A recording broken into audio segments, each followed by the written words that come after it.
もう終わりかと思ったらですね、まだ実はやってまして、なのでまあ、今日もちょっと、2時間程度配信しようと思っています。で、まあ、冒頭に紹介した通り、今回も、3キャラ作ってますけど、結構楽しくなってきてるメインではないんですけど、ね、本当はメインこちらネクロガール JP、ネクロマンサーさんなんですけど、SSF モード、ソロセルフファウンドですね、サイオンさんでプレイしたいと思います。こちらがね、一番実は進んでまして、アクト5まで行きました。結構ね、敵が、ここ最近は強くなってきた印象ですね。やはり防御のスキルを今ちょっと取れてないので、いくつかある防御スキルがあるんですけど、そのうちのちょっと、まあ、このビルドを紹介した外国人の人がですね、おすすめしてた、スキルがあるので、それを、どっかのタイミングで取っていこうと思ってます。まだ出てないんでね、あれなんですけれども。ということで、今日はプレイを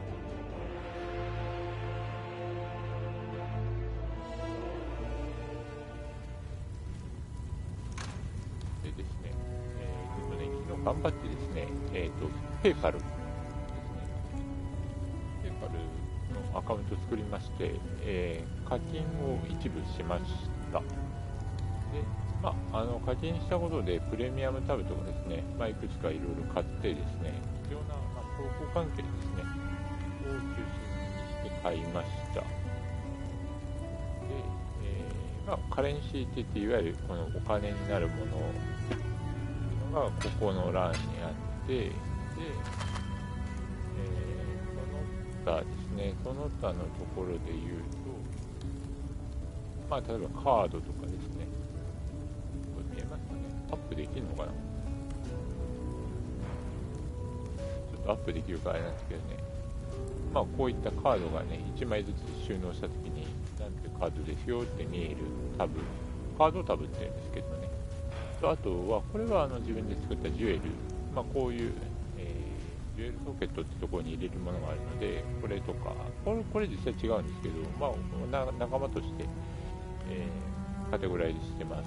で、ジェムですね、ジェムを割れて、で、その他のところにこう、もう一つね、実はレアなものを収納するタブというのもあるので、それもいずれちょっと、購入したいかなと。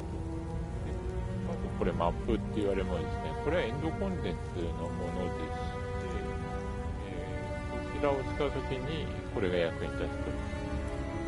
こんな風にやるんですね。これ今 L1 とかで、これ普段はこう R2 と L2 で右左なんですけど、L1、R1 だと R1 今押してますけど、こんな風に、番号のタブ自体をタブですか。タブ自体を、まあ、順番を入れ替えできるっていうものですね。例えばこれで R3 を押してあげて、で、まあ、ネームとパブリック、マップシリーズっていったものが出まして、パブリックって言ってるのは、トレードをするときには、このパブリックの項目を R3 を押して、オンにしてあげる必要がある。ただ、まあ、今自分は SSF でやってるので、人とトレードはできないので、出品も逆に言うとできないところですね。なので、まあ、ここはパブリックにしてません。通常の方ではね、トレードで1品出してるんですけど、ちょっと値を少しだけ高く釣り上げるって言ってちょっと言い方あれなんですけど、でちょっとまだ売れてない商品がありますね。まあ、どっかでね、値下げして、スタンダードに落ちた時にちょっと値下げしてあげて、相場と、まあ、PC のでね、相場も調べられるので、どちらとの兼ね合いでいくらぐらいで売ろうかなってちょっと考えてます。傾向として PS4 版の、まあ、このゲームに関しては、割とちょっとね、商品が高めのことが多いです。ただね、すごい明らかに安いだろこれっていう瞬間もなんか流通してる一人がいて、まあ、そのユニーク品ですね。それはおそらく多分その人がもう使わないとか、ちょっとこのアカウントっていうかこのキャラもうあれするよっていうことでおそらくすごいね、なんかあからさまに安いっていう、このなんていうんですかね、ユニーク品で結構いいものなのにすごい安くこう売ってるなんていう時もあるので、なかなかねその辺のこうさじ加減っていうのはね結構非常に面白いですね。これ今まあ、資格を知って名前をこうやって変えれるので、これはですね、これね、日本語がね、当然使えないので、こんな形で、長くやったらバツってことで、これでマップっていうふうにしました。で、まあ、この辺とかはですね、まあ、普通のタブですね。ここはね、名前付けられないんですよ、逆に言うと。なので、例えば、なんかこの辺りとかにアーマーとかウェポンとかって付けて、それをもう仕分けて、で、残りの、まあ、なんかどうでもいいものとかをこっちに格納するなんていうのも一つの案かなと。追加したね、タブに関しては、いわゆる倉庫に関して名前を自由に付けれるので、結構役に立つと思います。かなり仕分けがしやすくなりました。まあ、こちらですね、マイクロトランザクションというところで、まあ、商品をチェックして、基本的には、ポイント制ですね。ポイントでドル建てでいくらっていう、感じなので、なんか今出てきましたね。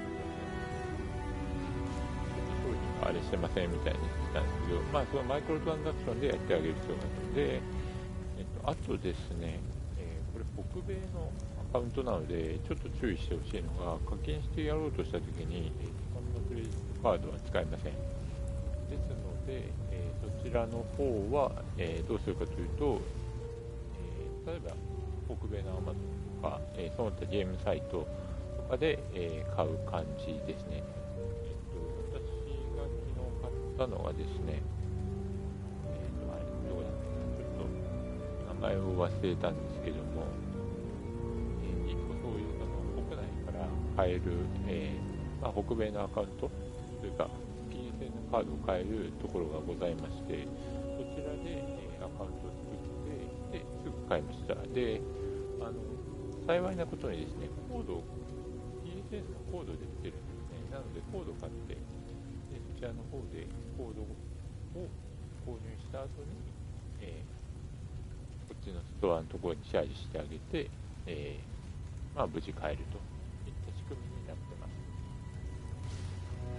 まあ、こうやってトレードマーケットを見てもですね、結局何も出てこないっていうのが SSF の特徴なので、逆にこっちからオファーも出せないし、ちゃんとシステムとして散布されてますよということが、これで証明されていると。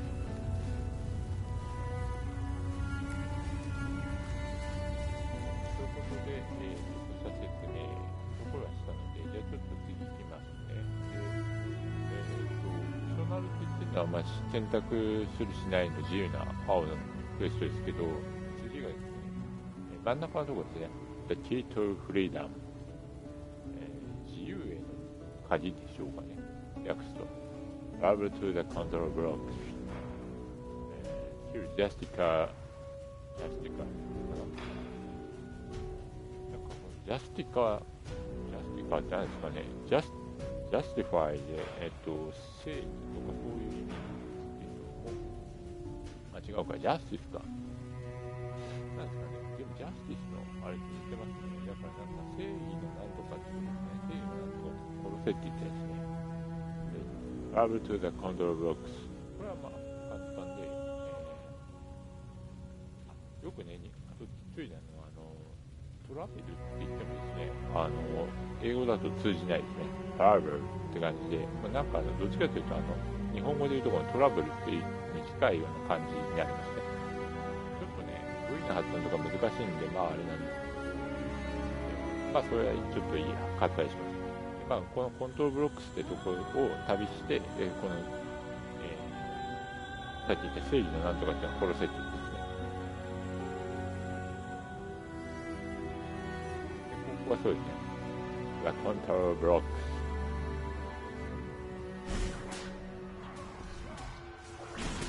音がした。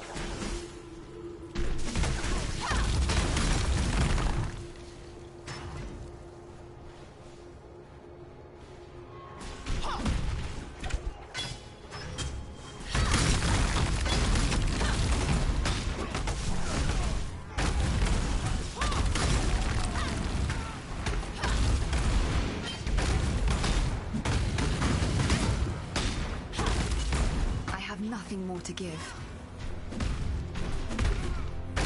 Your torment is over.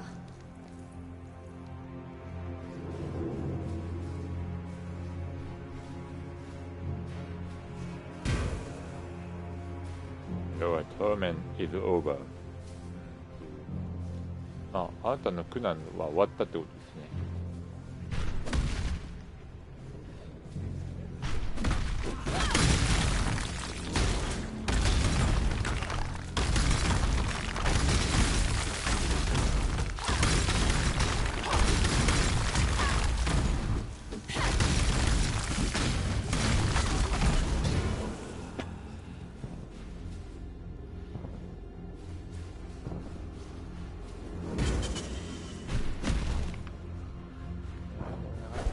辛いというかね、あれですけど、で、ちょっと話しながらですけども、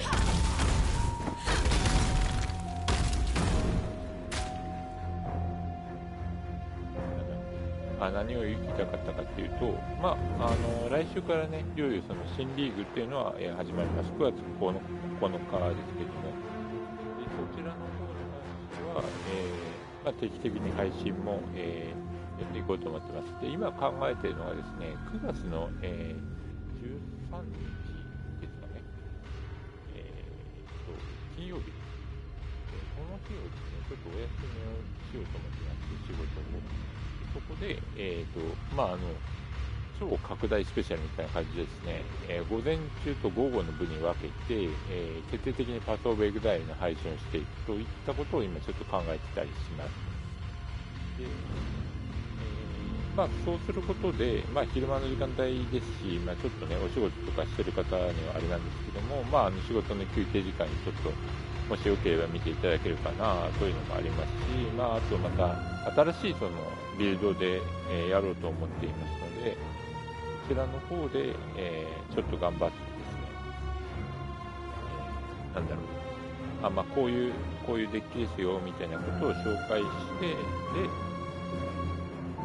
皆さん、これから始める人への、フィードバックをできればなと思っています。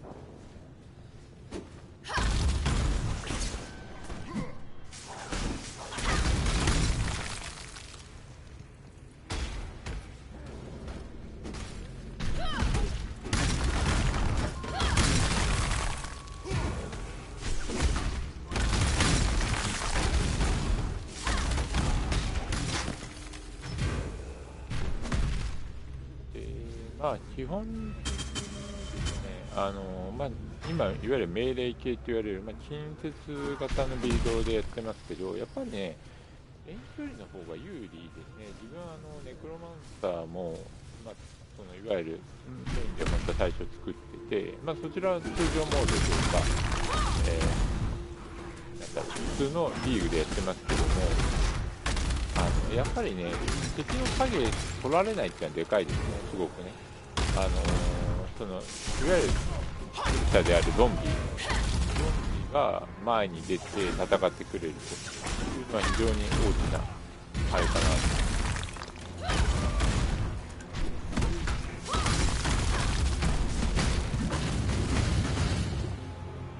で、今回僕が採用しているのはこの四角ボタンに今割り当てているアイスクラッシュ、これが、メインスキルになります。こちらの方もね、実は結構その 3.7 かな、今回のバージョンで、ちょっと強力になったということで、そのもともと外国人の方で紹介している方がいました。で、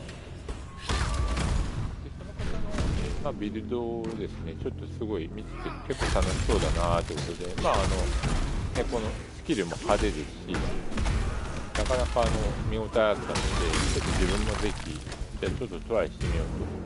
実際ね、その人はパソコンの方でやられてまして、同じく SSF で、レベル97まで上げてました。なので、もうかなりね、上位の方のプレイヤーですね。単にこのスキルを使ってっていうことで言うと、その人のレベルが一番高かったです。で、あとは使ってるキャラクターも特徴があって、いわゆるその平均型、全てにおいて平均みたいなサイオンというキャラクターを使ってまして、そういったところがすごい特徴的でした。そうだとスレイヤーっていう戦士系とか、あと同じく戦士系のジャガーノートといった職をですね、使ってやるみたいな感じの人が多いですね。この辺りはですね、ポエ忍者っていうですね、いわゆるブログがございまして、ブログがどういうビルドが今人気あるよみたいなメタがわかるブログがあるんですね。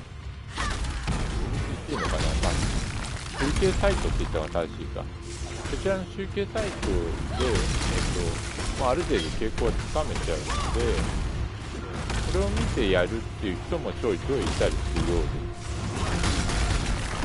で、実際今回その目玉って言われたサイクロンっていう、ディアブロでいうとこの、ワールドウィンドババ、回転するやつですね。回転ババみたいなスキルがありまして、こちらの方が、人気があったっていうのが現状ですね。ただ人気があるのと同時にすごい強くてですね、かなり強くしたのもあってか、シーズンでは加工されるって決まってるんですね。来週からですけど、威力とか、あと範囲とか、その他いろいろと結構ね、大型のナーフが入ります。ちなみにこのアイスクラッシュに関してはですね、ナーフされません。ので、これを、次のいわゆるリーグで始めてみるというのも一つ成果だと思います。スキル紹介はね、後でしますけど、そのアイスクラッシュっていう、ドーンと打ちつけて氷が出るやつですけど、これ2ダメージ、3ダメージが入るんですね。で、2ダメ、3ダメが入るに加えて、これ最終的にはこの胴体が6リンクになればここに入れたいんですけど、ここに入れるときにこれがメインのアイスクラッシュ、それと、インクリーズクリティカルダメージサポート、ダメージを強化するサポートですね、クリティカル時の。で、命令フィジカルダメージサポートということで、格闘の物理ダメを強化する。それと、フォーディファイサポートということで、単純にフォーディファイっていうのは、この前も、前の放送で言ったんですけども、要塞フォート、要塞化するとかですね、強化するっていう意味なので、これも単純に強化してるっていう。これを最終的にはもう少し別のスキルをつなげて、強化しますよっていうのが、こちらのビルドの目的となります。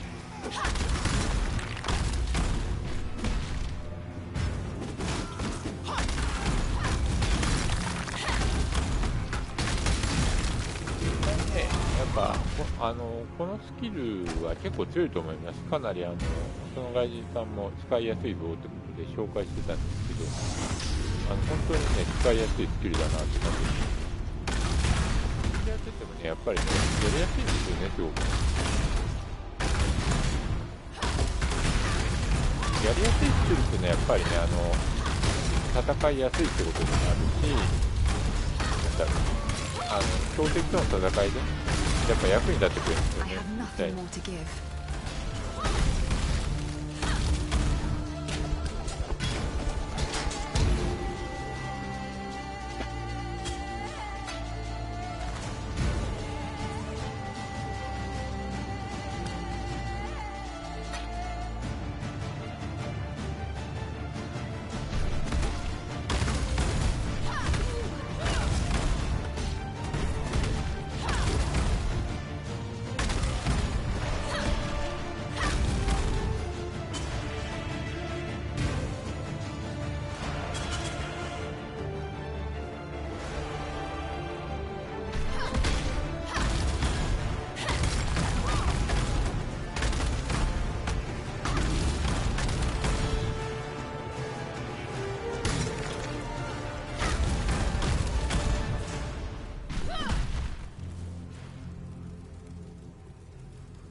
方で、入れていきたいと思います。これね、やっぱりね、課金しただけあってタブがしっかり分かれるようになるんで、すごいね、使いやすいですね、実際に。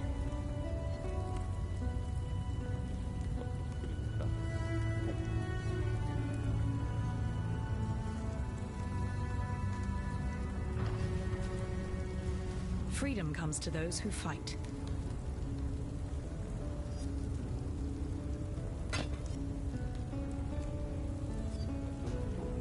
わからないんで。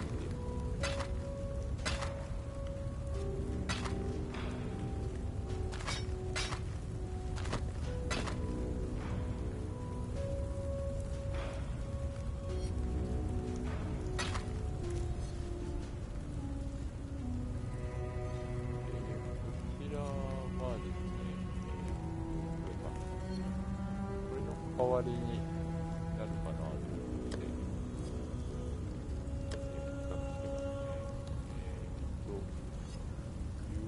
16% で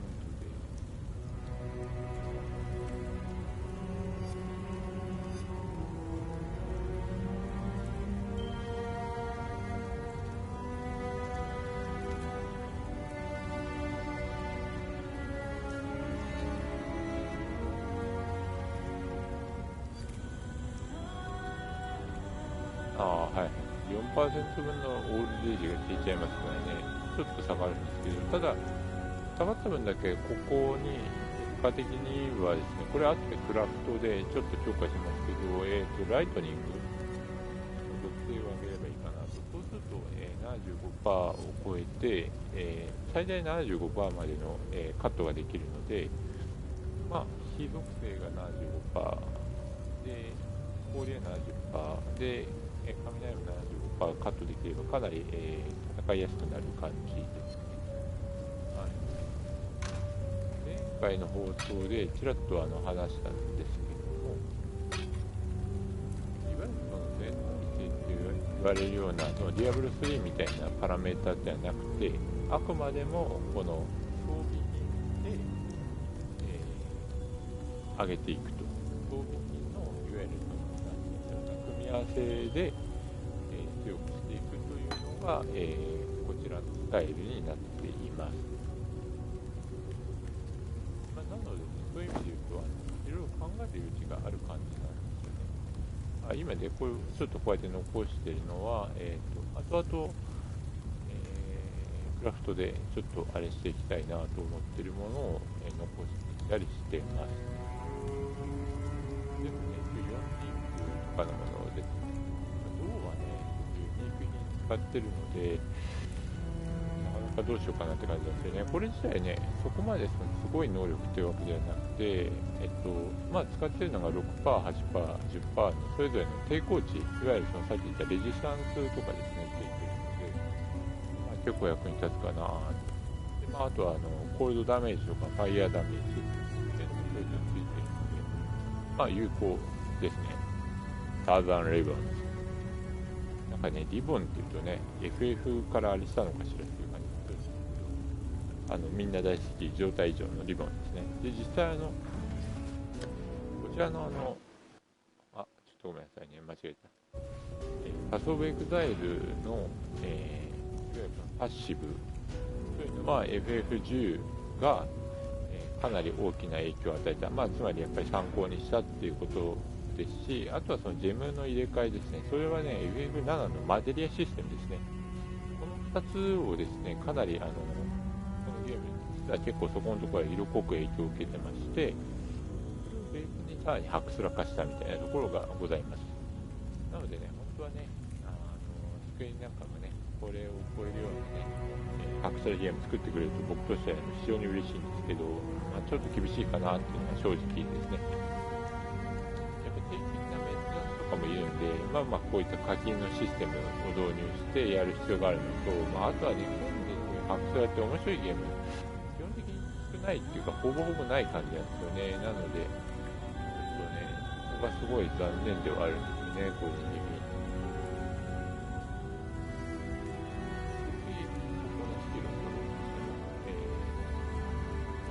エニグマティック・レイチ。エニグマティック。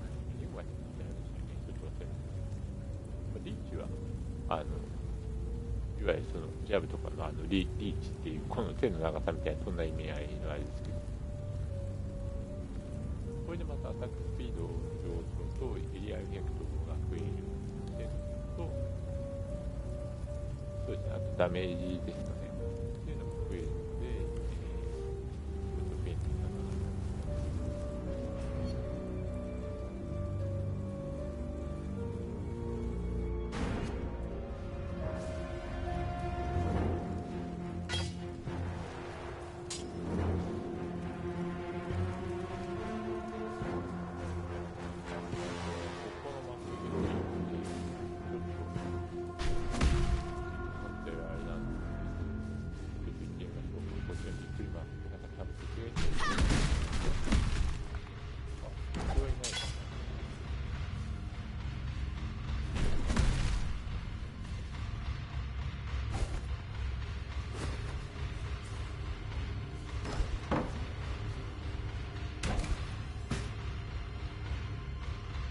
目安メーター、目安ミーターか。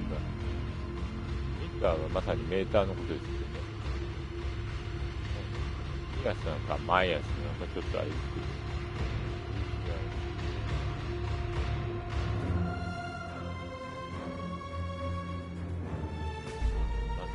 なんか、アイテムのあれが謎なんですけど。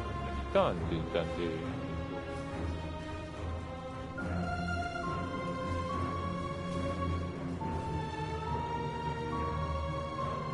こうですね、目安ミーターをビレンターっていうキャラクターに渡せって言ってるんですね。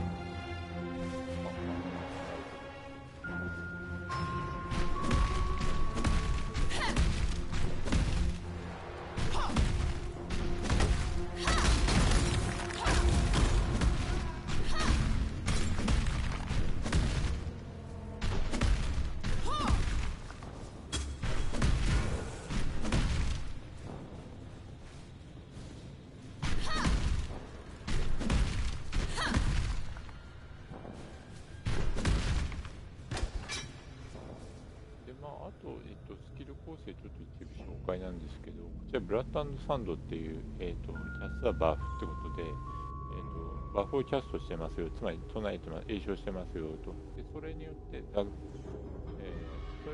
よってっていうのはダット説の言い方ですけど、でグランツっていうのは、授けるとかそういった意味なので、授けますっていう、ディファレンボーナス、異なったボーナスですねを、授けるって言ってですね。でそれは何かというと、命令スキルの、あなたのその位置しているところですね、Your stance に対しての、命令、要するに格闘スキルのボーナスを上げてますよってことですね。例えば、ここにありますね、スタンデュレーションモディファーって、いわゆるそのスタンさせるものですね。とか、チャンスとイグナイト、炎症、チャンスとフレイズで、コーラセルでショックで、電気ショックですね。バフをかけてますよっていうのがこれですね。であとヘイトレット。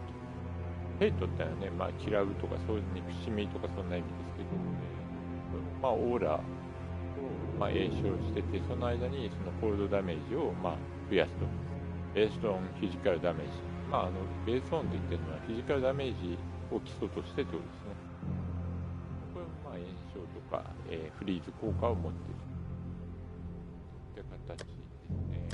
このフロストボムっていうのはね、標的戦の動きがあって、敵の動きを止めて、こっちが有利になるように仕向けるといったところですね。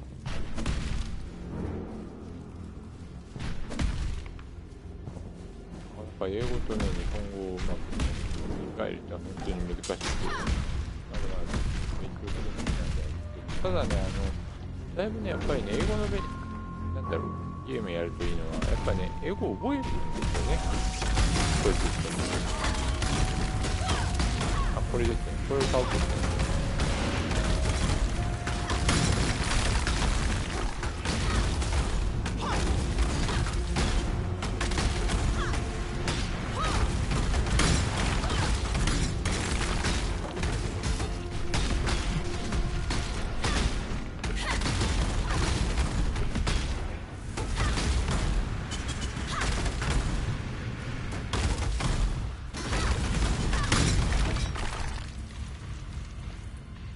Eyes of Zeal。 ジール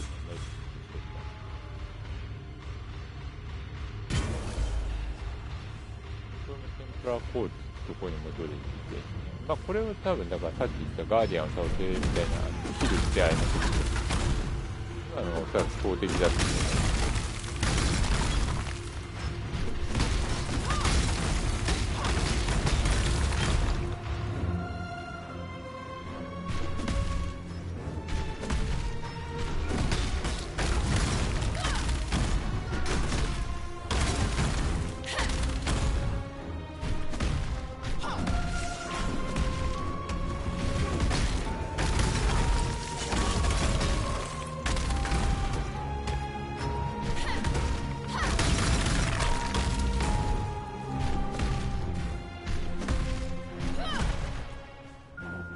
なかなか広いですね。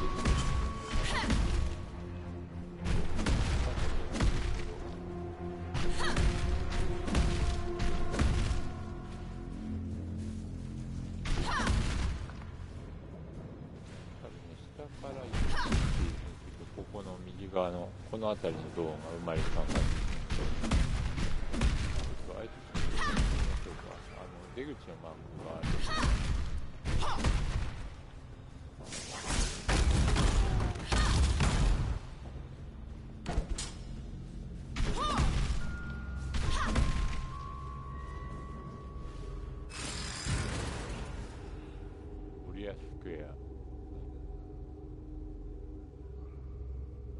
次のとこですね。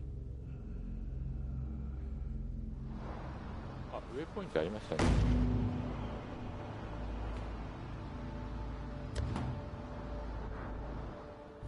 まあ、ウェイポイントがあったので、決められますね。で、テンプラーコーツでさっきの、ジールのメッテンを使用しろって言ったやつ。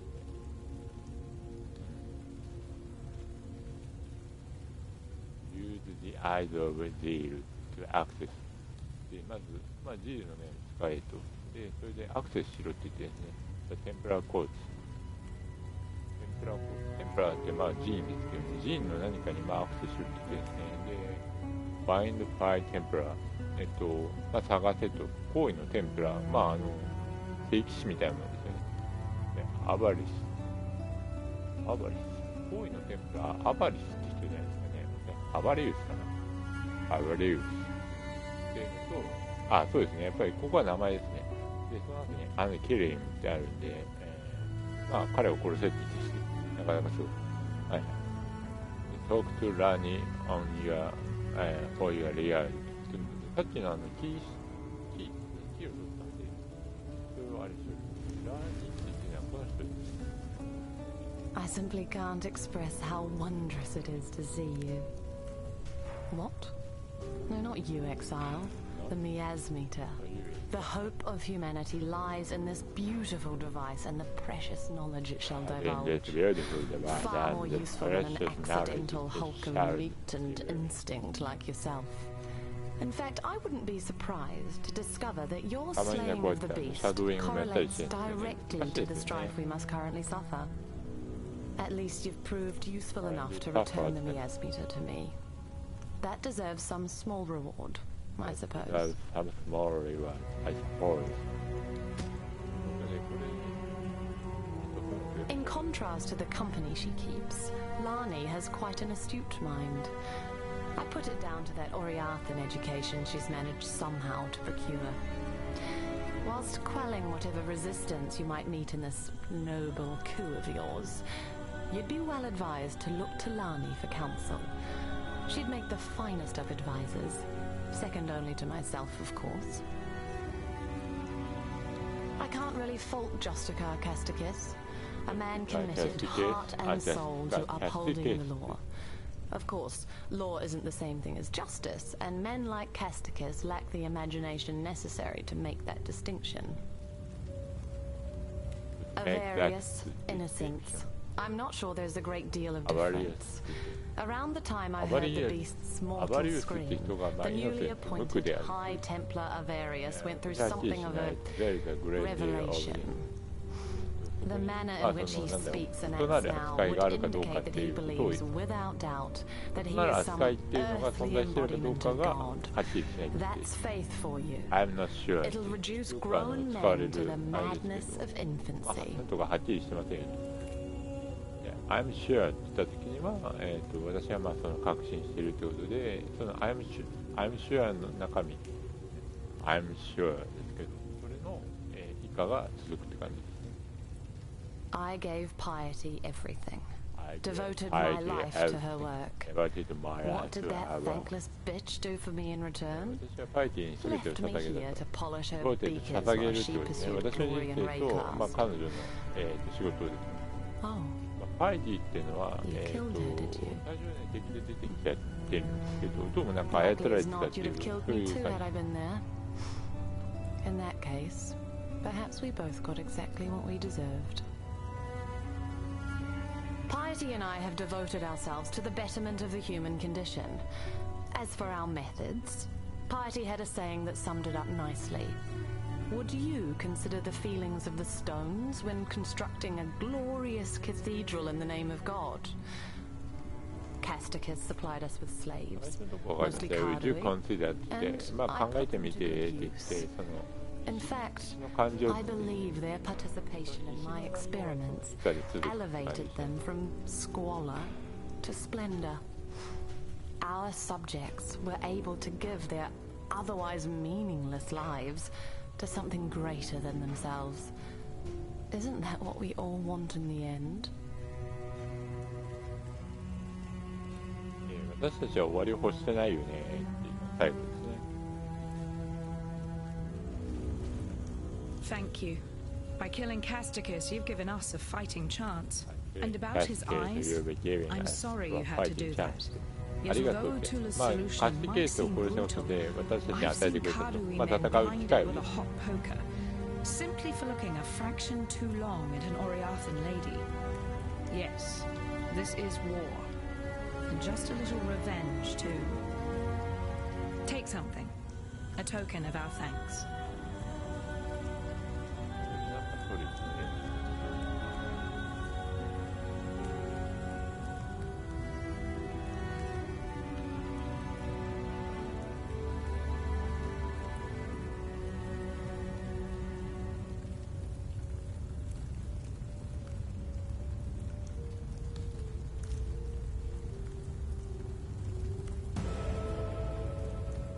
I'd be dead right now if not for Violenta. I just hope I live long enough to バ repay イレンタ her. ーですね。 And how レン will タ I じゃ do なく that? てバイレンター。 By talking Utula out of his inclination to slice Violenta's throat open. As far as I'm concerned, our Right. pasts are as broken as our chains. バイレンターってはっきり言われてないですね。バイレンターって感じですね。まあ、せっかく取ったんでこれを装備しましょう。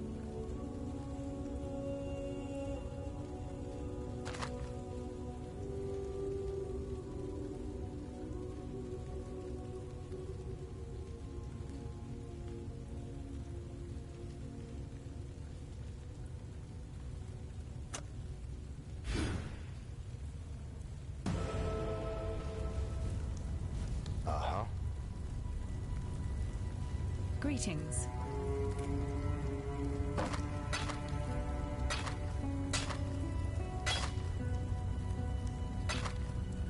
Talamoana, savior. So you made Justicar Casticus see the light, did you? Couldn't have happened to a nicer fella. Yet now I've an even more charming chap for you to make the acquaintance of. He's over at the Chamber of Innocence, beyond the Templar Court, and I bet he's just dying to meet you. It's High Templar Averius I'm talking about. Although he's so filled to the eyeballs with innocence that it's hard to tell where the man ends and the god begins these days. Well, that's good news for us. Kill the man, and you kill the god. And what are the Templar without their god? Lambs in a slaughterhouse.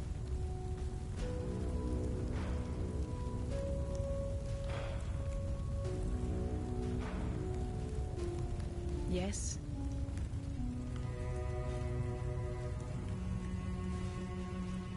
Yes, what is it? Talamoana. Take a deep breath. Inhale the twin stink of exploitation and oppression. Yes, these pens and cells have been our home away from home since the first Karui were brought here by Marseus Lionai, their great hero of the Empire. One of the best slavers they ever had. Not that he was the only one. Captain Sigmund Fairgraves funded many an expedition off the whipped backs of Karui children. High Templar Dominus was only the latest in a long line of men to grow rich by trading in misery. Oriathan wealth was built on Karui poverty. Oriathan gold will forever be stained red by Karui blood. Lani's a pretty tough girl for a half-blood. Her mother was Karui, but her father, a lord with a nose for island flowers. Despite that Oriathan stain in her blood, Lani risked her life time and time again, slipping us the information that she bore between the lords and ladies of Theopolis. Honestly couldn't have put the pieces of this uprising together without her. And she's a fighter. Struck down 2 overseers before a third managed to put that scratch on her. Don't worry, it won't slow her down for long. Not Lani. If it weren't for Lani, I'd have cut that bitch's throat the moment I met her. But Violenta seems to know her medicine, so she gets to live. Until Lani is better. Then Violenta will answer for her crimes against us. まあ彼女を見たときに私は喉をかき切ったって、そいつその女ですね、その女の喉をかき切ったって話をしてましたね。 Overseer's Tower, this place is called. And you know the worst thing about the men who stood here, watching us, cursing us, descending to whip and kick us like curs?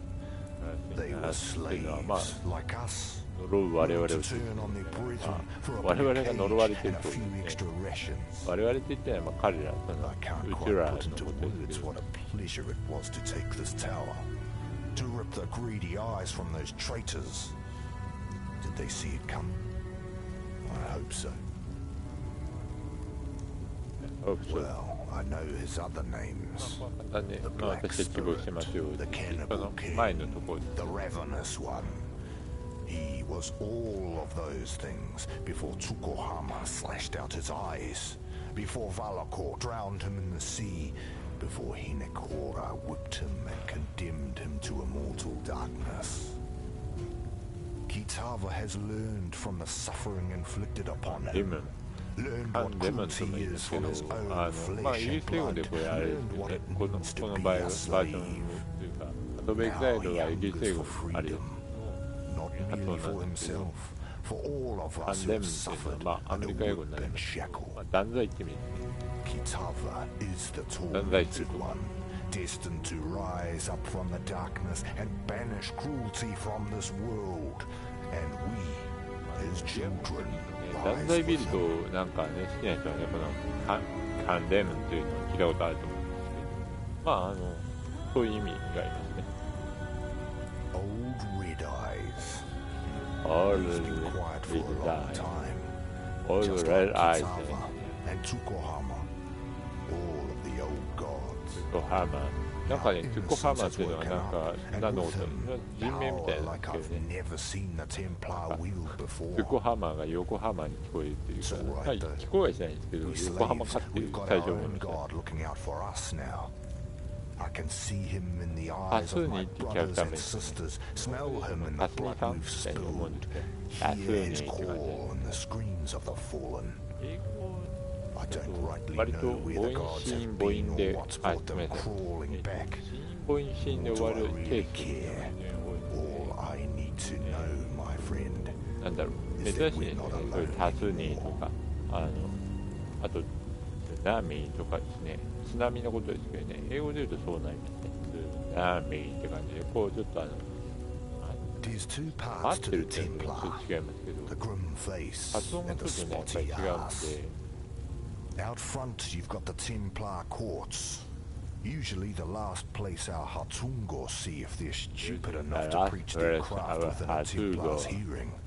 Oriath's woodmongers must do a roaring trade with that place. When the wind blows right, you can even smell the aroma of barbecued blasphemer from here. The arse end, that's the chamber of innocence. It's where the real earnest believing gets done. Where the young Templar go to pay their respects to God Almighty and get a good sense baptized out of their heads. I've not seen the inside of the chamber myself, but you can feel it from over a block away. Like there's an eye in your guts, peering through your insides, looking for even the tiniest stain of sin. I tell you, sane people go in one end of that place, ash and apostles come out the other. Watch yourself in there. With Dominus away in Rayclast, someone had to keep the wheels of oppression turning. Avarius was only too happy to take the job. It had plenty of practice already, of course. It was Avarius who led some of the largest and most crippling raids upon the Million in Arcana. It was on his orders that men, women and children were shackled and shipped like cattle to Theopolis. And it was Avarius who spent 5,000 Karui lives building his Templar courts and his Chamber of Innocence. Who had wives and daughters scrub their husbands and fathers' blood from the stones so as to preserve their purity. When you meet Avarius, feel free to exact a little extra vengeance in the name of Karui's suffering.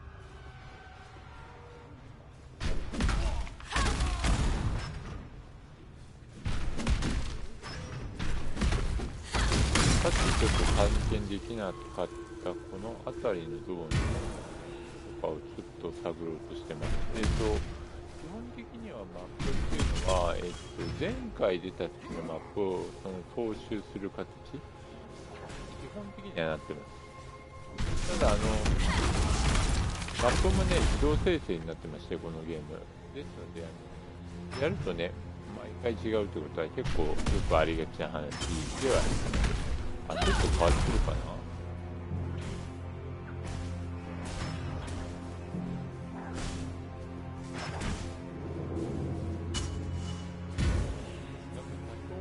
変えてきましたね。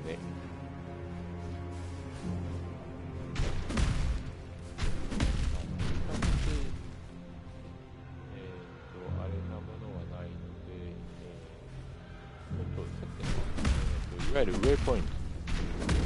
ワープゾーンみたいなものですけど、これ使いましょう。こちら。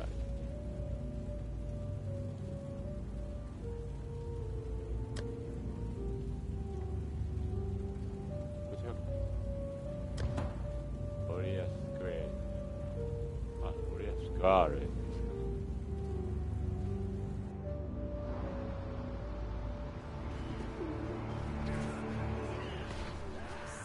さっきからね、結構ね、なんか天井の音がします。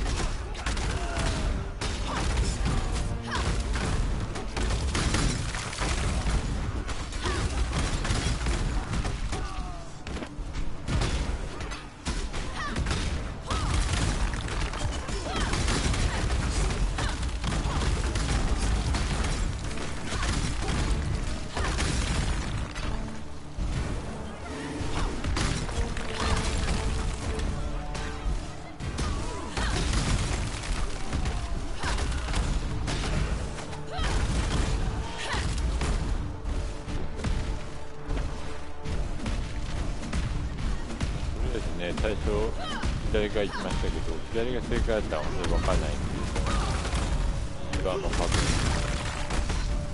これ、拷問みたいなものが、ディアブル3でいう拷問みたいなものががあって、なんかこれを触ると一定時間、今はアイスノバっていう凍らせる技ですが出ているので、敵の近くで戦いやすくなったって感じですね。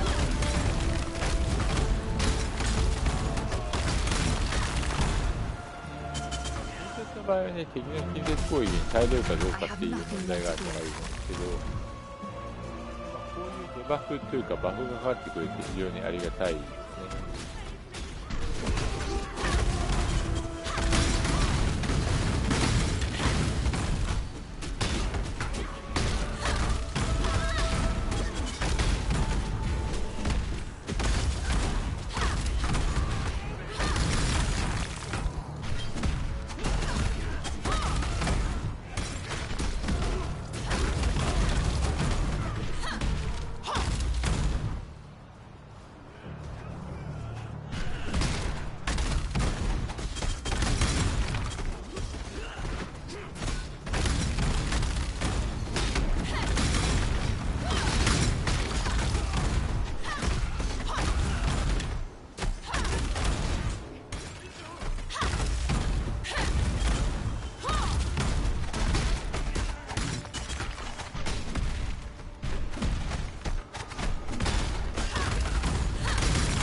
The blackguards will never stop pursuing someone they consider a traitor. I'm a danger to everyone around.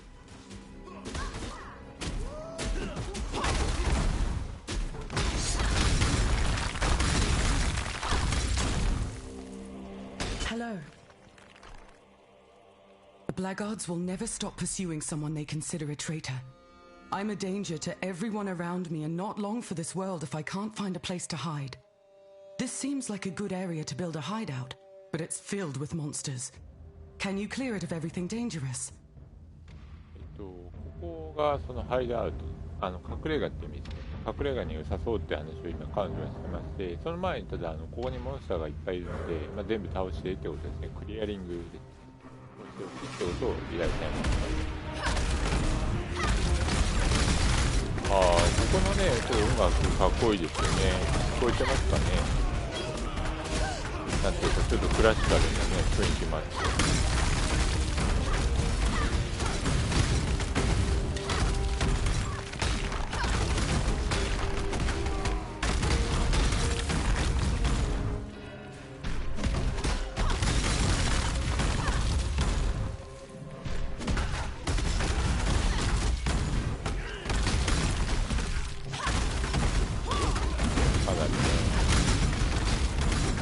敵がちょっと強いなと思ったらこのオーブですね、こちらのオーブをばらまいてデバフを単位させていく。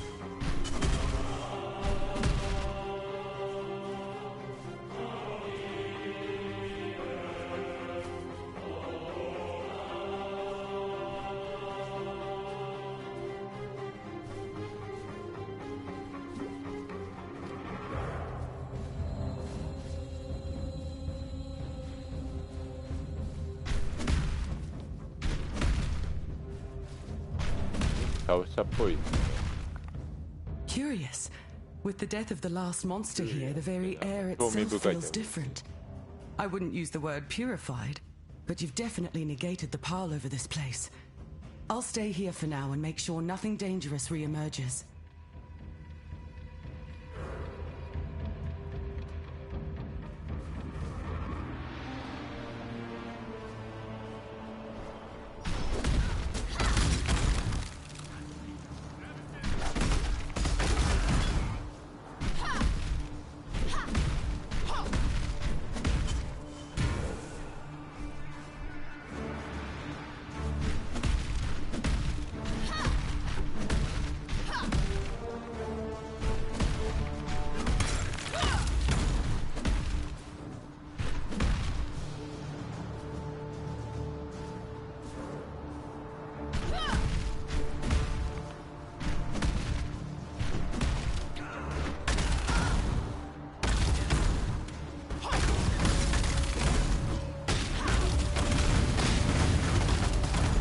ちょっと時計を見たら今11時46分で、今日は12時で終わりにしたいと思います。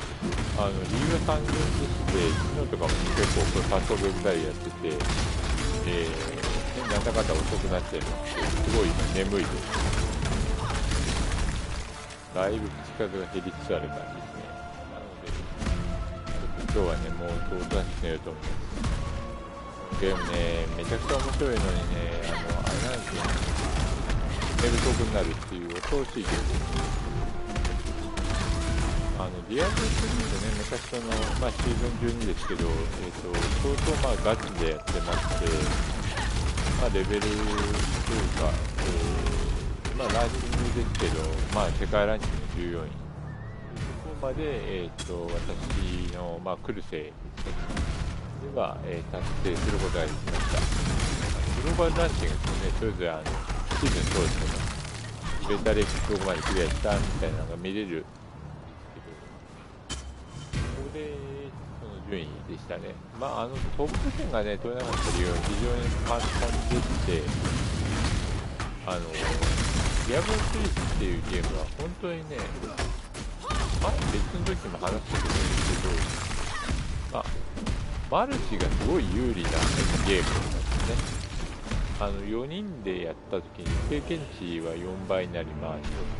でただし、敵の強さ 2.5 倍という4人の場合、いわゆるなんて言いたいんだろうな、マルチのプレイとそのシングルのプレイが結構限らないとしてマルチでやる方が楽ですよっていうのが今の T3 の強いですね。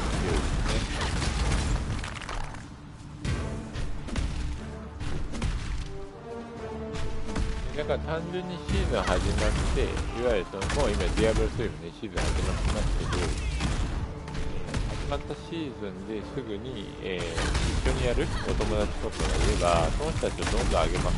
いわゆるレベル上げですね。パラゴングラインドなんて言われますけど、そういうのをガンガンやって、I have nothing more to give. 強くなることができるという状況ですね。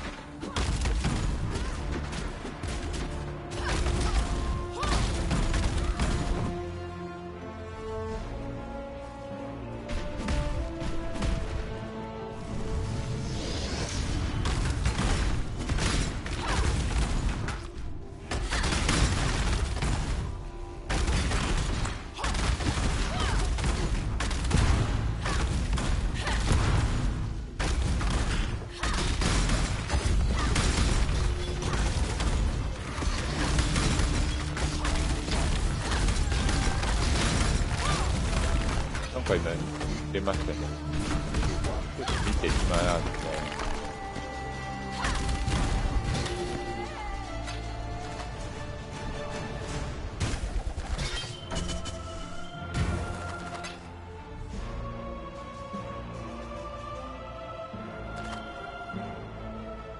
指輪ですね。マキシマムエナジーシールド。この、左にあるライフの横にある水色のバーというか、なんて半月になってますけども、それのところを指しますね。シールド値を増やすと、それだけ敵の攻撃を先に吸収してくれるシールドが出るので、非常に便利です。これシールドをね、破ってくるカオスっていう属性もあるんですけど、カオス属性をね、完全に防ぐっていうパッシブがございまして、でそちらを使ってカオス属性っていうのを完全に防ぎますよっていう、さっきのここのところですね。カオスって日本語ですけどね、英語で言うと、ケオスっていうんですけど、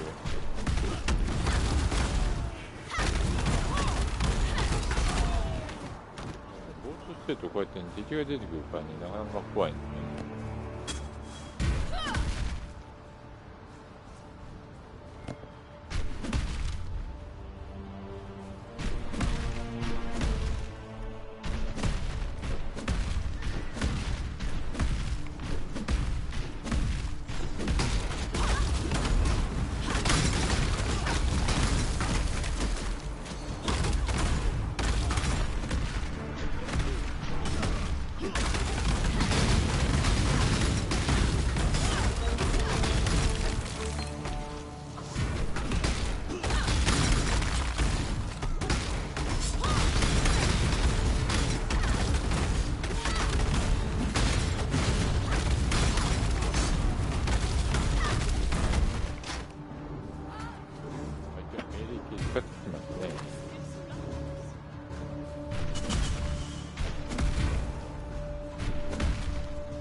たいなキャラクターとかも出てます I ね。 have 途中 nothing more to 見てる give. と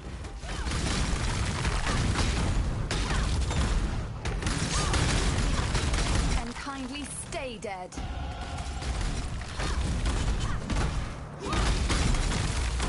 は今48位までありましたね。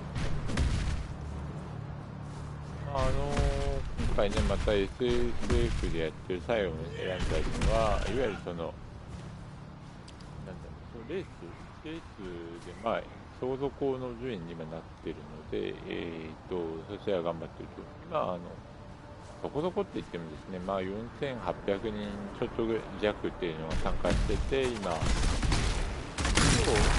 今見たときには1200位台だったんですね。なので、まあ、頑張る1000位以内いけるかなっていうぐらいですね。ちょっとね、もう時間的にあんまりもうこの時間がないので、まあ、そこまで行くかどうか怪しいんです。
今この紫ですね。この紫がさっき言ったね、カオスロックっていうダメージを与えてくるタイプのやつですね。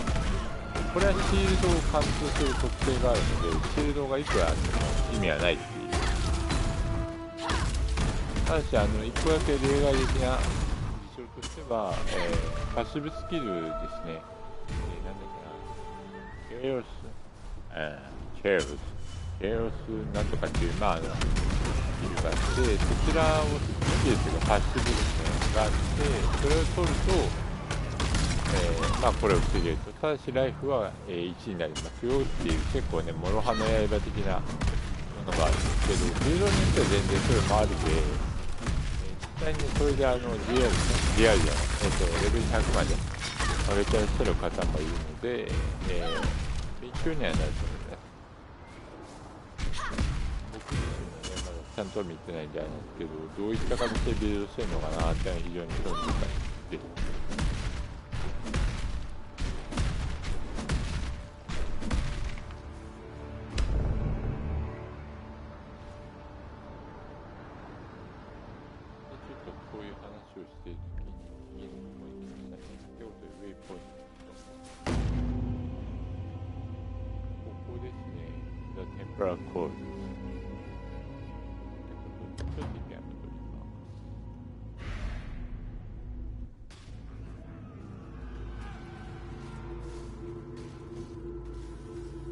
えらいところにしてるね。ここですね。オーバーセイタワー。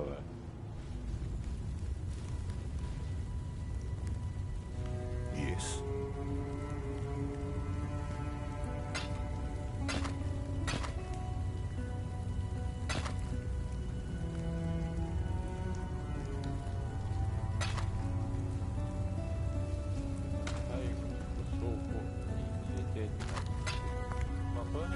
練習をね、全部まとめて、ここ倉庫に入れるのがかなりスッキリしますね。や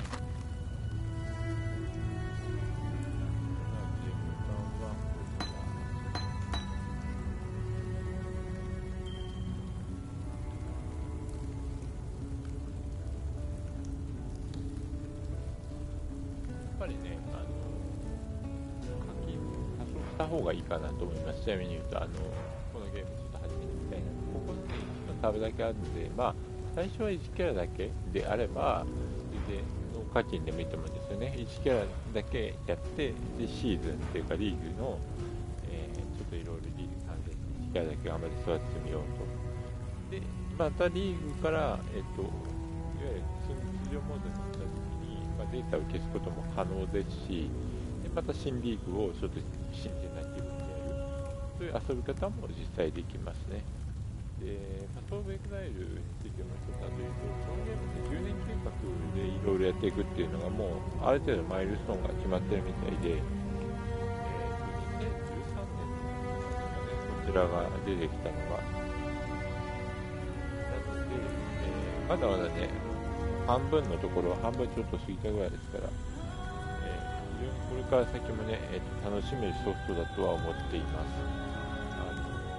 僕はね、結構英語っていうんで結構ネックになっちゃってるんですけど、まあ、読む分にはそこまで実は難しい英語っていうのもなくて、いわゆるこの紫のところみたいな主要なところですね。なので、そこは別に気にしなくていいかなと。まあ、強いて言えば、バージョンですね。バージョンっていうのは、まあ、いわゆる回避のことですけど、回避レートっていうのがちゃんとそれぞれ設定されてますよ。で、エナジーシールド、エナジーシールドも、ついてますよっていう形で、それぞれこんな感じでついてるレアがありますね。なので、なんだろうな、とにかくね、ちょっとやってみてもらいたいなっていうのが僕の思いですね。やらないとね、結構ね、評価ってのできないですし、やっぱりそのパクスラっていうのは本当に面白くて、やっぱり自分のその成長っていうのが見えてくるし、キャラクターどうすればもっと強くなるだろうっていろいろ考える。で、僕がやってる SSF はトレードができないんで、普通のアイテム、白物をこの黄色に変えるとか、そういったようなアイテム工夫したりとか、いろいろと工夫の余地があるモードなので、やってて楽しいですね。なのでぜひね、これ、ちょっともし見てる方とかで気になったって言ったら、ぜひ手に取っていただきたいですね。4プレイ無料で、アメリカのアカウント作る人はいるんですけど、それでダウンロードして、遊べます。で、PS ネットワークの、加入も必要ありません。そういったところです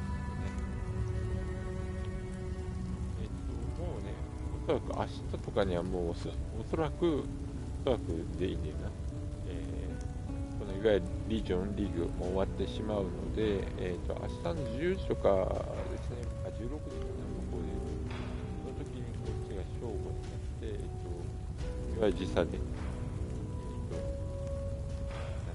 時差があってして、それだけの時間差がありますというので、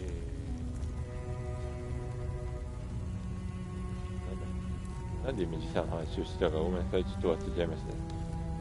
ちょっとやっぱりね、頭ちょっとボケ出してきましたね。少しゲームでやりすぎなのかちょっと困ったものです。なので、ちょっとね、来週は定期的に配信していきますけど、今週はちょっともうこれで、今週の本当に、終わりの可能性が高いですね。そう言いながらも金曜日やるかもしれないですけど、はい。そういったところで今日の、配信に関してはそろそろ終了したいと思います。見に来てくださった方、本当ありがとうございます。僕としてはもうとにかくパスオブエグザイル、今おすすめの、圧倒的におすすめの無料ゲーなので、ぜひ、多くの人にトライしてもらいたいなと思います。で、またね、そうやってトライすることで、いろんなビルド、実は可能性あったぞみたいなのがね、ワンチャン見つかる可能性もあるかなと思うので、頑張りましょう。ということで、